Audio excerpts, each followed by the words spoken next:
अब भाग 42 से आगे का वर्णन। सीता और लक्ष्मण के साथ राम ने दंडक वन में प्रवेश किया। वहां पर उन्हें ऋषि मुनियों के अनेक आश्रम दृष्टिगत हुए। वह क्षेत्र अत्यंत मनोरम था। वहां पर बड़ी बड़ी यज्ञशालाएं थीं तथा हवन सामग्री भी प्रचुर मात्रा में उपलब्ध था। उन आश्रमों में तेजस्वी ऋषि मुनि अपनी आध्यात्मिक साधना में लिप्त रहा करते थे। वीर तपस्वियों के वेश में राम लक्ष्मण को देखकर वे समस्त ऋषि मुनि अत्यंत प्रसन्न हुए। राम, सीता और लक्ष्मण का समुचित सत्कार करने के पश्चात वे बोले, हे राघव, यद्यपि आप वन में हैं किंतु हमारे लिए आप ही राजा हैं। हम वनवासियों की रक्षा करना आपका परम कर्तव्य है। आत्मचिंतन में व्यस्त रहने वाले यहाँ के निवासी तपस्वियों को दुष्ट राक्षस निर्विघ्न रूप से ईश्वर आराधना नहीं करने देते। वे उनकी तपस्या में विघ्न तो डालते ही साथ निरपराध तपस्वियों की हत्या भी कर डालते हैं। इसलिए हम आपसे आग्रह करते हैं कि हे रघुनंदन, आप उनसे हमारी रक्षा करें। रामचंद्र ने उन्हें आश्वस्त किया कि वे शीघ्र ही इन राक्षसों का विनाश कर इस क्षेत्र को निरापद कर देंगे। वहां से उन्होंने महावन में प्रवेश किया जहां नाना प्रकार के हिंसक पशु और नरभक्षक राक्षस निवास करते थे। ये नरभक्षक राक्षस ही तपस्वियों को कष्ट दिया करते थे। कुछ ही दूर जाने के बाद बाघंबर धारण किए हुए एक पर्वताकार राक्षस दृष्टिगत हुआ। वह राक्षस हाथी के समान चिंघाड़ता हुआ सीता पर झपटा। उसने सीता को उठा लिया और कुछ दूर जाकर खड़ा हो गया। उसने राम और लक्ष्मण को संबोधित करते हुए कहा, तुम धनुष बाण लेकर दंडक वन में घुस आए हो। ऐसा प्रतीत होता है कि तुम्हारी मृत्यु निकट आ गई है। तुम दोनों कौन हो? क्या तुमने मेरा नाम नहीं सुना? मैं प्रतिदिन ऋषियों का मांस खाकर अपनी क्षुधा शांत करने वाला विराध हूं। तुम्हारी मृत्यु ही तुम्हें यहाँ ले आई है। मैं तुम दोनों का अभी रक्तपान करके इस सुंदर स्त्री को अपनी पत्नी बनाऊंगा। उसके दंभयुक्त वचनों को सुनकर राम लक्ष्मण से बोले, भैया, विराध के चंगुल में फंसकर सीता अत्यंत भयभीत एवं दुखी हो रही है। मेरे लिए यह बड़ी लज्जाजनक बात है कि कोई अन्य व्यक्ति उसका स्पर्श करे। पिताजी की मृत्यु तथा अपने राज्य के अपहरण से मुझे इतना दुख नहीं हुआ जितना आज भयभीत सीता को देखकर हो रहा है। मुझे ये भी नहीं सूझ रहा है कि इस दुष्ट से सीता की कैसे रक्षा करूं।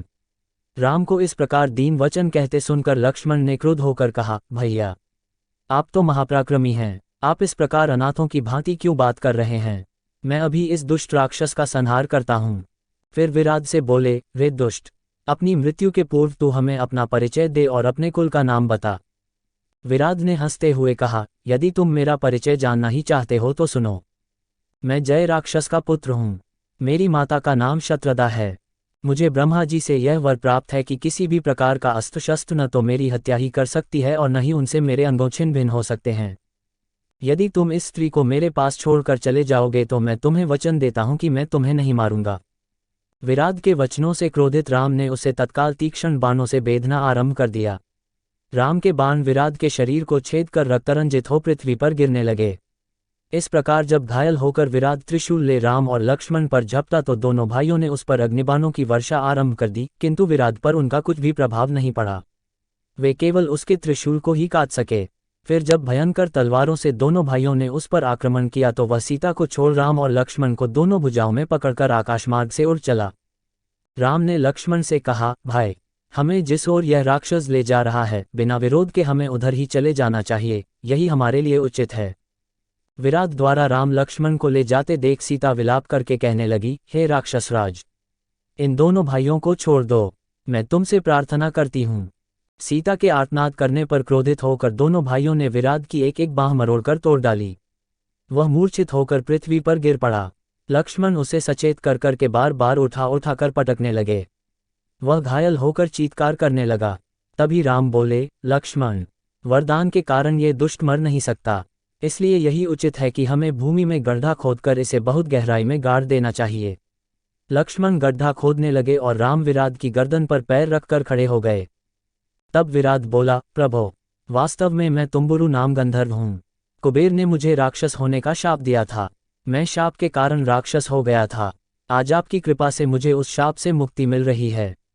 राम और लक्ष्मण ने उसे उठाकर गड्ढे में डाल दिया और गड्ढे को पत्थर आदि से पाट किया।